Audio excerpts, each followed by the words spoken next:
मत्ती की अंजील 23 बाब 13 आयत से 28 आयत तक, सफ़ा नंबर 27। यीशु उनकी रयाकारी की मजम्मत करता है। ऐ रयाकार फ़कीहो और फरीसियों, तुम पर अफसोस कि आसमान की बादशाही लोगों पर बंद करते हो, क्योंकि ना तो आप दाखिल होते हो न दाखिल होने वालों को दाखिल होने देते हो। ऐ रयाकार फ़कीहो और फरीसियों, तुम पर अफसोस कि तुम बेवाओं के घरों को दबा बैठते हो और दिखावे के लिए नमाज को तूल देते हो, तुम्हें ज़्यादा सज़ा होगी। ऐ रयाकार फ़कीहो और फरीसियों, तुम पर अफसोस कि एक मुरीद करने के लिए तरी और खुश्की का दौरा करते हो, और जब वो मुरीद हो चुकता है तो उसे अपने से दूना जहन्नम का फर्जंद बना देते हो।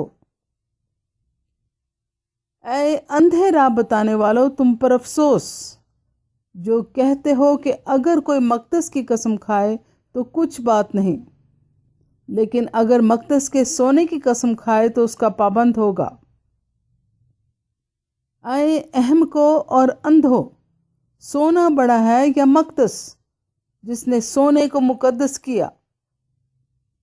और फिर कहते हो कि अगर कोई कुर्बानगाह की कसम खाए तो कुछ बात नहीं, लेकिन जो नज़र उस पर चढ़ी हो अगर उसकी कसम खाए तो उसका पाबंद होगा। ऐ अंधो, नज़र बड़ी है या कुर्बानगाह जो नज़र को मुकद्दस करती है?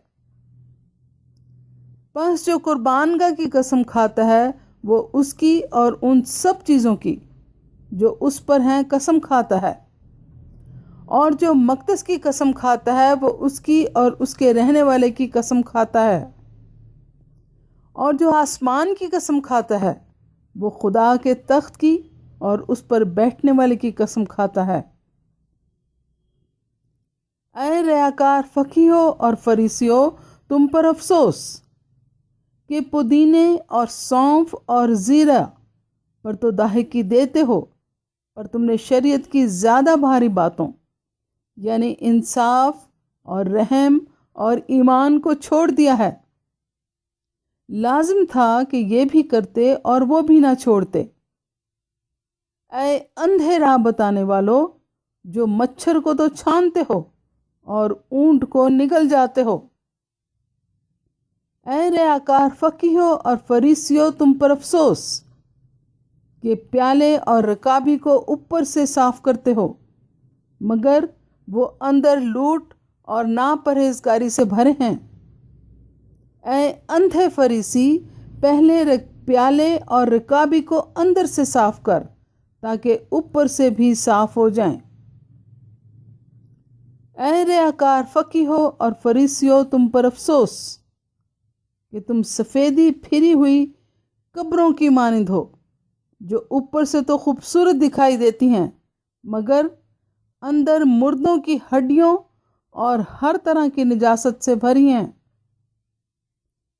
इसी तरह तुम भी ज़ाहिर में तो लोगों को रास्तबाज दिखाई देते हो, मगर बातन में रियाकारी और बेदीनी से भरे हो। पाक कलाम के पढ़े और सुने जाने पर खुदा की बरकत हो। आमीन।